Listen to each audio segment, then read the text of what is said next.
Hello and welcome to Atop the Fourth Wall, where bad comics burn. Say! It's Miller time!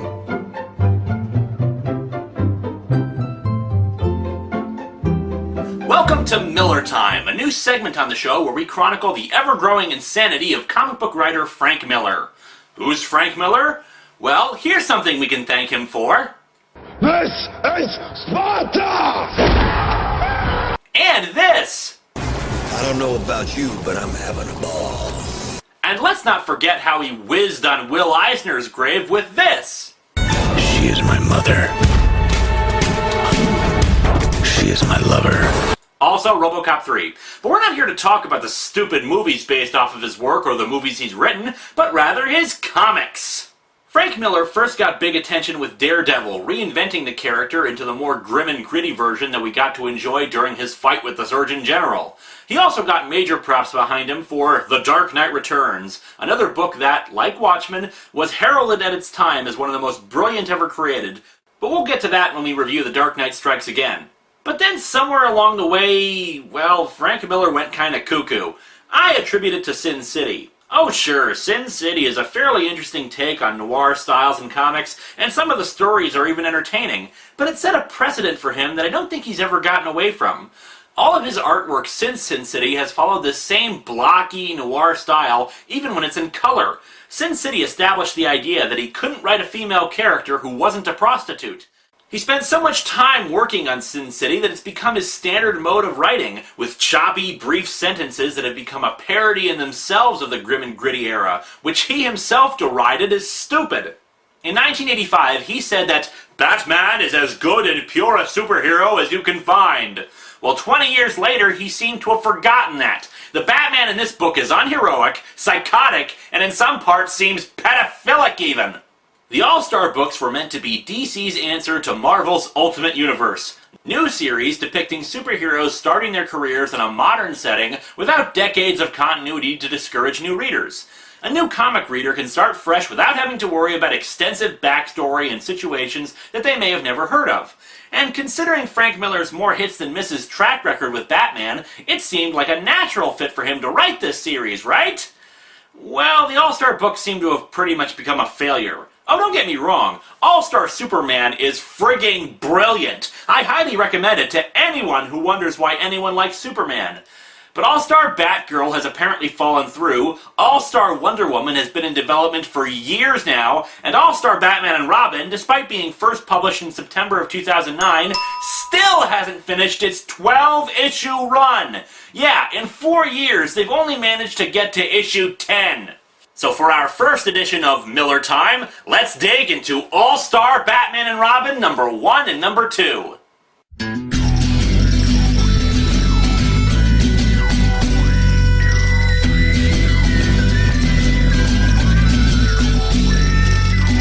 Welcome to Atop the Fourth Wall, where bad comics burn. Linkara's gonna teach you all a lesson you won't learn. Brodsky, you're not the smartest. Life out, you're not an artist. Anyone who's had a bad comic published, it could be your turn. Linkara, he's a man punch, wears a pretty hat. Linkara, he has a magic gun. Where'd he purchase that? Linkara, coins, robots, Amazon and trucks. Linkara, this comic sucks. Linkara.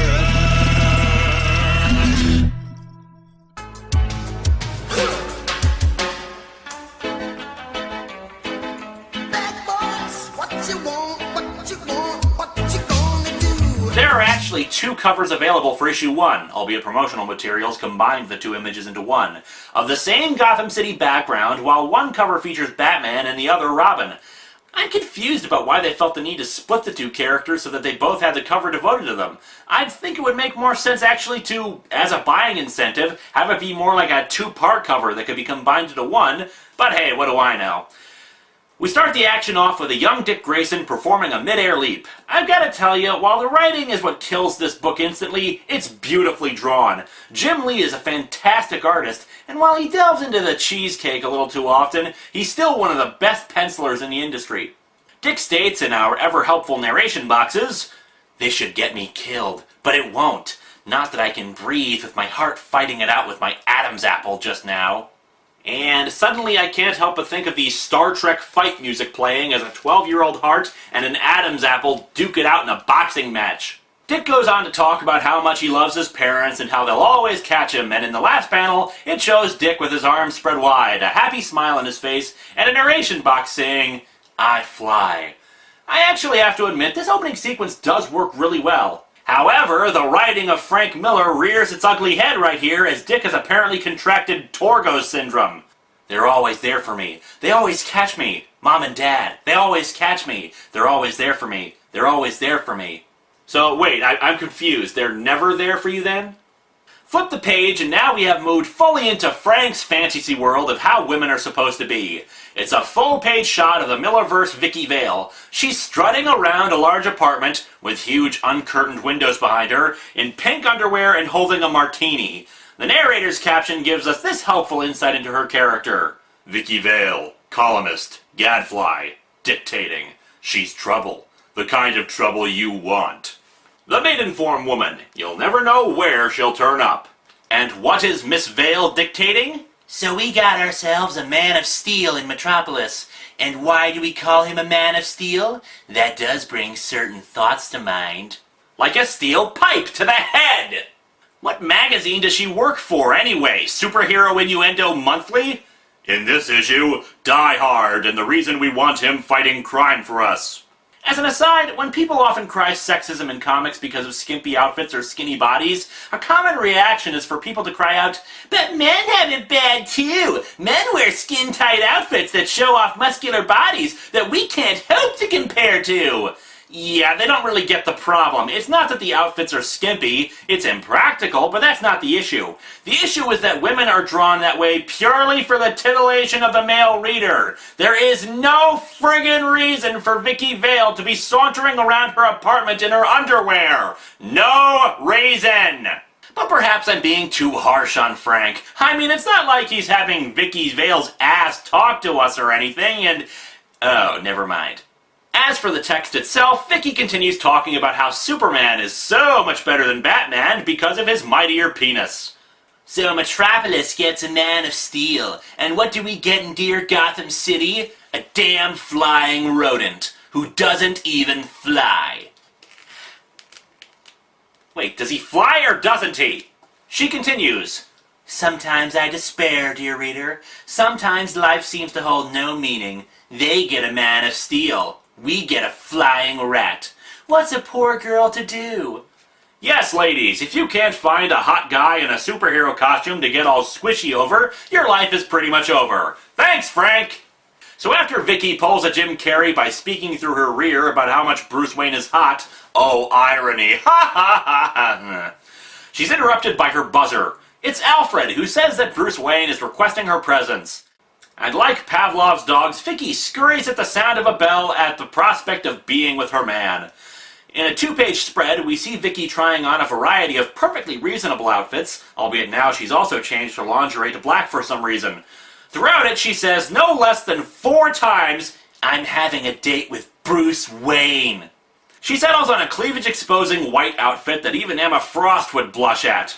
Alfred informs her that they'll be attending the circus, and Vicky could care less since, as shown above, she only cares about the fact that "I'm having a date with Bruce Wayne." How cool is that? But what our Vicky here doesn't know is that Bruce Wayne is actually a penniless movie theater clerk. Let's watch the wackiness! Cut back to the circus, and Dick is performing a complex maneuver. And what are his thoughts on the matter? "They're always there for me. They always catch me. I fly."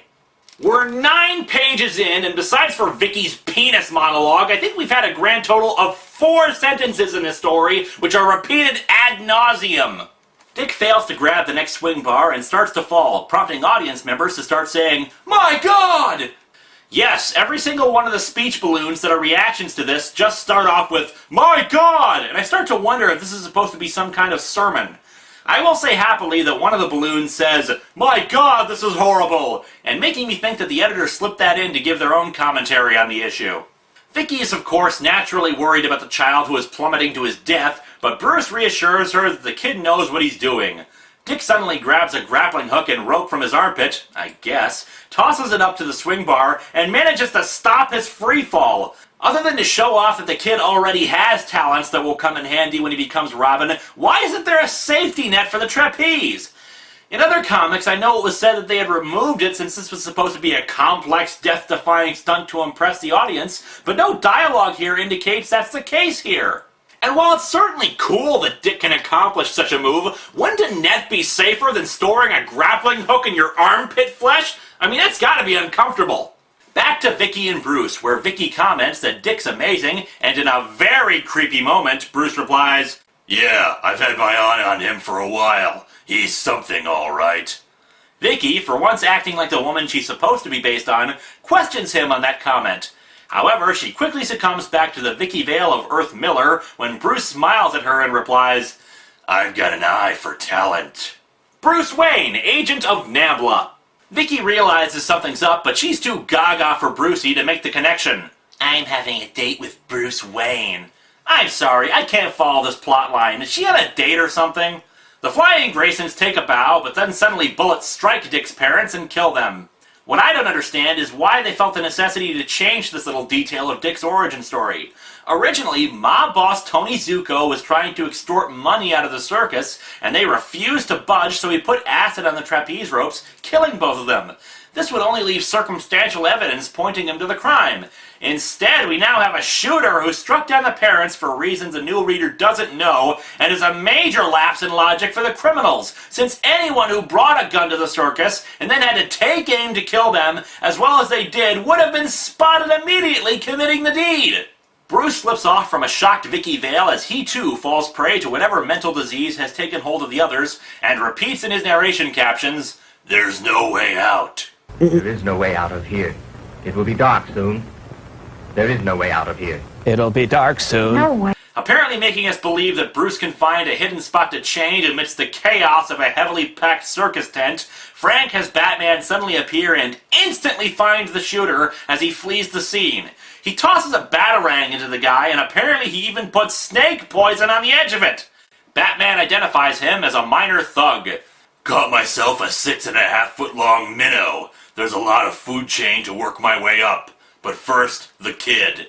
Dick Grayson, age 12. No, you asshole! Don't interrogate him! Interrogate the shooter! There's something rotten in Gotham City. It wears a badge. Oh my god! Joe Friday has snapped! Vicky's trying to get the cops to get Dick Grayson, age 12, to a hospital, but the cops are strangely adamant about it. They say he's in good hands, but Vicky states, "Yeah, I've seen what you cops do with your hands. What girl in Gotham hasn't? And who knows what you do to little boys?" Vicky, he's a dirty cop. You really can't shame him. Furthermore, if Vicky's accusation is true, why in the hell is she writing a stupid gossip column about who's got the world's finest crotch when she could be printing the truth about Gotham's cops? The cop hits Vicky across the face and she spits blood out of her mouth. Gotham's finest. It wouldn't be ladylike to say finest at what? Considering her actions in the last few pages, I'm trying to figure out what exactly her definition of ladylike is.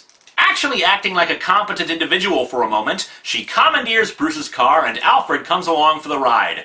She pursues the cop car, assuming that the cops are planning on beating up Dick and that she can get photographic proof of the cops assaulting a defenseless minor, thus having a felony crime that would get Washington's attention. Dick argues with the cops about how his parents were murdered, but the cops tell him he's remembering it wrong. He even tells them that, "I saw the man who did it, and I can identify him." And again, I have to shake my head in disbelief since the cops wouldn't have had to rough up Dick if they had just cut the ropes instead of shooting them in the middle of a crowded circus tent. Furthermore, how the hell could Dick see who it was that did it? When his parents were shot, he was taking a bow with his eyes closed and only looked up when he heard the bullets being fired and hitting his parents in the backs of their heads. There were hundreds, if not thousands, in that tent. How in the heck could he have seen who did it after just glancing up? Vicky Vale thinks to herself, I don't get it. Why kill two aerialists, then use the cops to do Lord knows what to their boy? It doesn't make any sense. It doesn't make any sense. Vicky, I know it doesn't. Vicky, I know it doesn't. A swarm of bats suddenly flies down into the gulch where the cops have brought Dick. Vicky expounds about her own feelings on bats. I hate the country. I hate bats. We can't stop here. This is bat country. Bats suck. I don't even like bats and stuff. Bats are stupid. Batman tells us, I knew these cops would take the boy to the gulch, so I set up my Sonics. Bats like my Sonics. Personally, I thought Knuckles was kind of cool, but I haven't played in a while, so... What? Oh, well, I much prefer talking about old Sega games than I do about this. The bats attack the cops, who subsequently decide to flee. Batman stops the Sonics and... Oh my lord, he drives the Batmobile through the cop car and splits it in half. I am just... wow. The physics of it are baffling. The ethical implications are mind-numbing. The sheer mischaracterization of this has got me pining for the safe, reliable days of Youngblood. I will admit, upon looking at the special edition of this issue and the original script that Frank Miller had written, he only writes that the Batmobile should smash through the cop car and utterly demolish it. I'm just trying to wrap my head around how Jim Lee went from utterly demolish to slice the car in two. Speaking of which, here's what he had to say about Vicky Vale in her underpants. Broad panties and not 1 inch of clothing more. Walks, no, hell, she struts. Detail her bra, it'll drive them crazy, Jim. Give us an even better angle on the babe. She knows what she's got. Make them drool.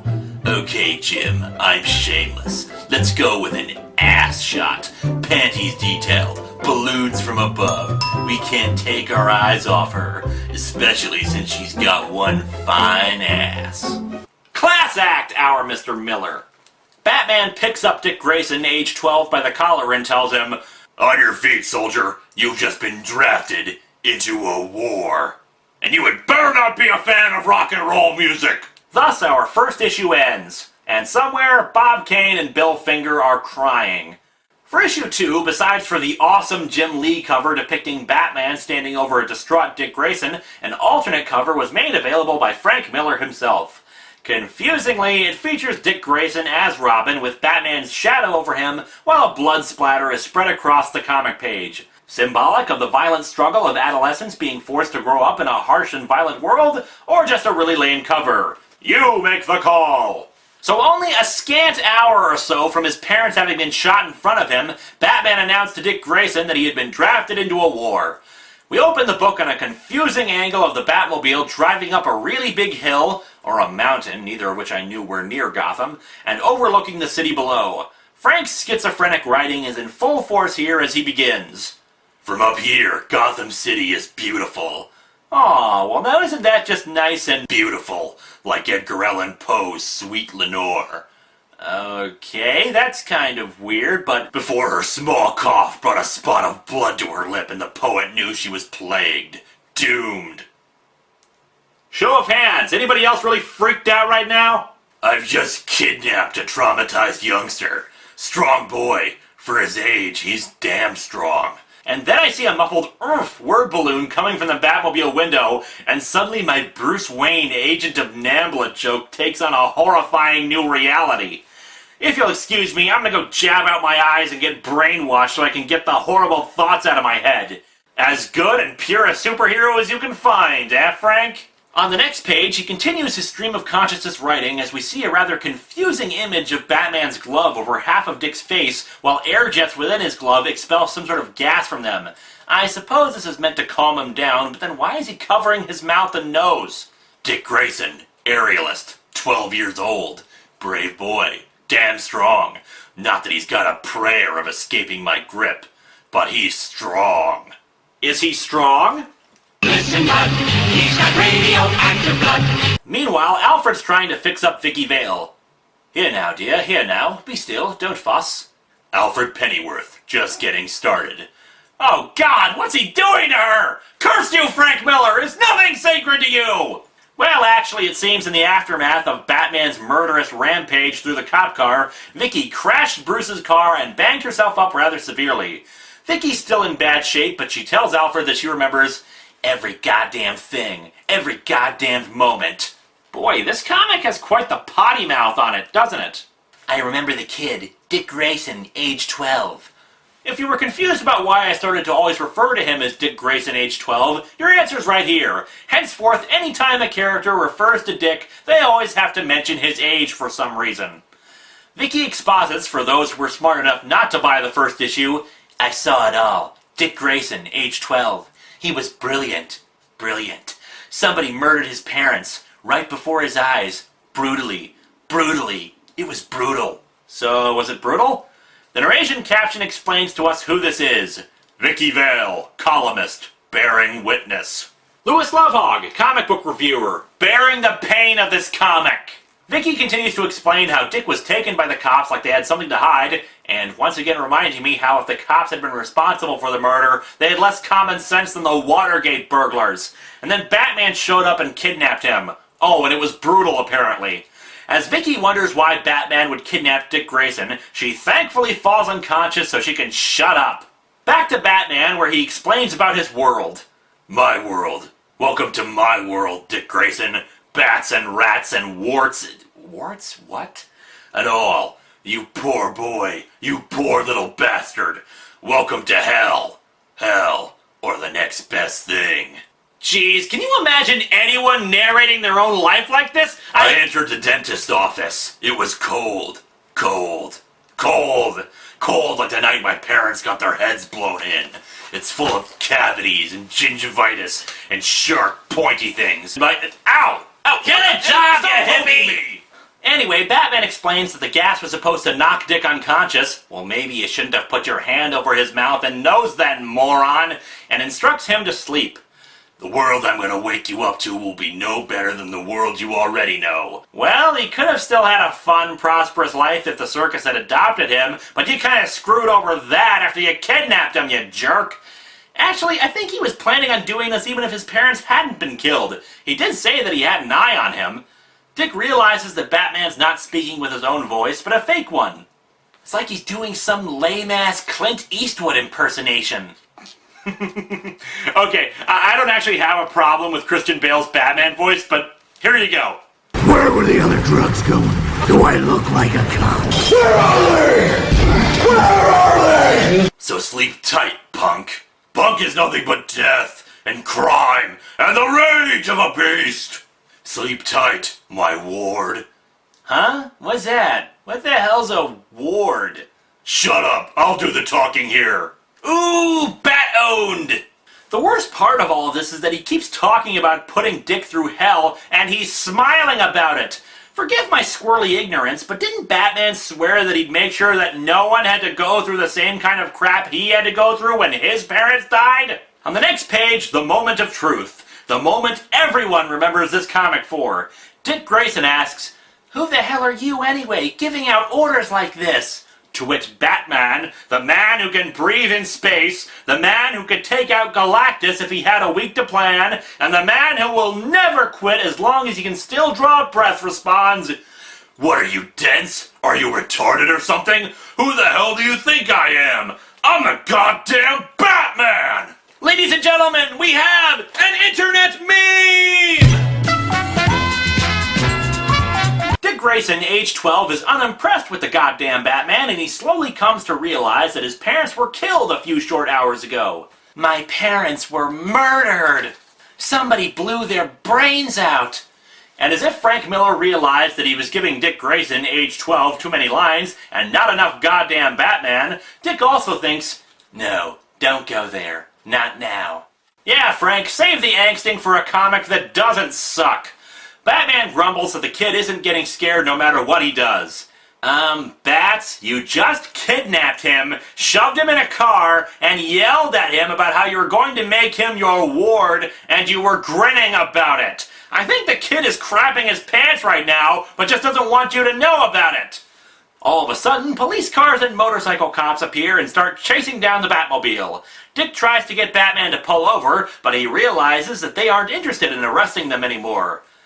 I guess somebody on the force put out a kill order on me. Cool. It's about damn time. Ah, how many things are wrong with those sentences? First of all, Batman doesn't say cool. Ever. He doesn't have to. He's so cool, he doesn't need to acknowledge coolness anywhere else. Besides the point that he's too friggin' serious for it. Next, he's never gonna be happy that the police are chasing him down. He wants to have a good relationship with the Gotham PD so they don't get in his way when he's trying to take down criminals. And finally, Frank Miller has stated that this book takes place in the same universe as his Year One and Dark Knight Returns stories. Except during Year One, he didn't have Robin with him, and by the end of it, he was actively working with Gordon. As such, how in the hell did his relationship with the police get so sour after that? Oh, I'm sorry. I must be dense or retarded. I forgot that this comic makes no sense. Never mind, let's continue. Batman goes completely nuts then, swerving around and driving towards all the cops while he laughs in maniacal glee. Dick Grayson, age 12, is panicking, of course, as the pure good hero Batman just smashes into cop cars. To make this scene even more unbelievable, the Batmobile suddenly converts into a plane. No, I'm not kidding here. Seriously, I'm only 2 issues in, and almost every scene has a Whiskey Tango Foxtrot moment. Dick Grayson echoes my own sentiments as he cracks. And the Batman that Frank Miller wrote, the guy who caught Carrie Kelly in the air and told her she was a good soldier, the guy who once tried to rescue a cat from some shooting police officers, promptly slaps Dick Grayson. The next 3 pages are all 12 panels each and manage to fit a surprising amount of dialogue in them, albeit most of it is just them repeating themselves over and over. Batman scolds himself as he realizes he's being completely insane with Dick. What am I doing to this kid? Who the hell do I think I am? You're the goddamn... Screw it, you know where that was going. Oh hell, just look at him. Look at that adorable little face. Aww. Stop it. No doubts. Remember the mission. Nothing matters except the mission. He doesn't matter. You don't matter. Nothing matters except the mission. Honestly, is he speaking in haikus now or something? Of course he matters! This is ridiculous! In fact, this guy is so much not like Batman, I'm not going to refer to him as Batman anymore. In the original text review, I called him Beano, or Batman in name only. Well, that's not nearly adequate enough for this psycho. I hereby dub him Crazy Steve. Dick Grayson, age 12, wonders about the policeman. Those were cops down there. Back there. They were cops. What you gonna do, Crazy Steve? What you gonna do when they come for you? Crazy Steve tells him he's got a lot to learn about fighting crime, and Dick totally owns him again by pointing out that cops fight crime, and Crazy Steve totally killed some cops. As if Frank suddenly realized that nothing so far has made us want to empathize with the hobo wearing Batman's costume, Dick speculates in his thoughts that Batman is so lonely in his world and that when he doesn't talk, it's so quiet in the Batmobile. More Sin City inspired lines ensue. He sucks air and for a second it looks like he's got a razor blade stuck between his teeth. Ew? Then he talks and it sounds like every word he says is a jagged chunk of glass that scrapes his throat on its way out. And if you ever wanted a reason to not start smoking, kids... Anyway, Crazy Steve talks about cops in Gotham. Never talk to cops. Not in Gotham. Never let a cop get near you. Not in Gotham. Dick Grayson, age 12, acknowledges what he's saying, and Crazy Steve says that there's only one cop worth a damn in Gotham City, and he's nowhere near this case. What's this? A reference to Jim Gordon in this fiasco? And here I was hoping he didn't exist anymore in Frank's confused little mind, because there's no way in hell Gordon would ever agree with anything Crazy Steve has been doing here. He talks about how he knows Dick has seen cops in other cities across the world and that most of them are decent, but Gotham City isn't like those places, and that's why most cities don't need him. Crazy Steve, there's no place in the world that needs you. They need Batman, not the lunatic who's using his name. Bruce says that Gotham might need Dick too. Be brave, Dick Grayson. Be brave. I don't know, putting up with you these last 2 issues shows that he's pretty brave. Dick thinks to himself about how Crazy Steve wants him to join his nutso crusade. and that fighting crime is a good way to get myself killed, and I wouldn't have any catchers this time. You know, come to think of it, at no point during the first issue did either of his parents catch him. In fact, when Dick did fall, he pulled a grappling hook out of his armpit and caught himself. So why in the heck is he so broken up about the catching thing? Anyway, Dick speculates in his head and asks his parents what to do, and we get a shot of his eye getting angry as he asks why they died and who killed them. Well, Crazy Steve might know, considering he caught the killer and pumped him full of snake poison, but somehow I doubt he'll mention that to Dick. Dick gets a determined look on his face, and our comic ends with him proclaiming, "Yes, sir, I'll be brave." Thus, issue 2 concludes with an angled-off Robin R symbol and the words, "To be continued," across the bottom. I'm not sure how I should feel about this last page. On one hand, this page could have been utilized earlier for honest character development for Vicky Vale, or even poking in on the criminals behind this nonsense. On the other hand, Frank would have probably screwed that up too, so it's probably good that we didn't get more of this insanity. These comics suck! There's no denying that they're beautifully drawn, but once again, great art can't make up for the horrifically awful writings of Frank Miller. And this is only the fairly recent stuff. Stay tuned in the months to come when we look at even more of his ramblings.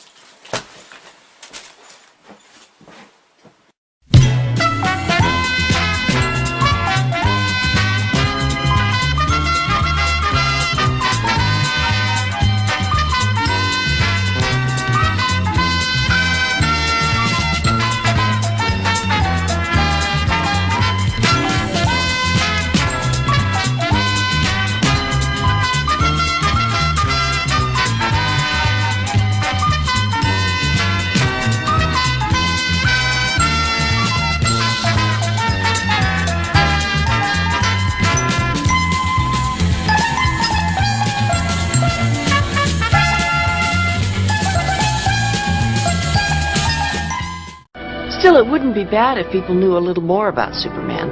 I don't want anyone thinking you're like that nut in Gotham City.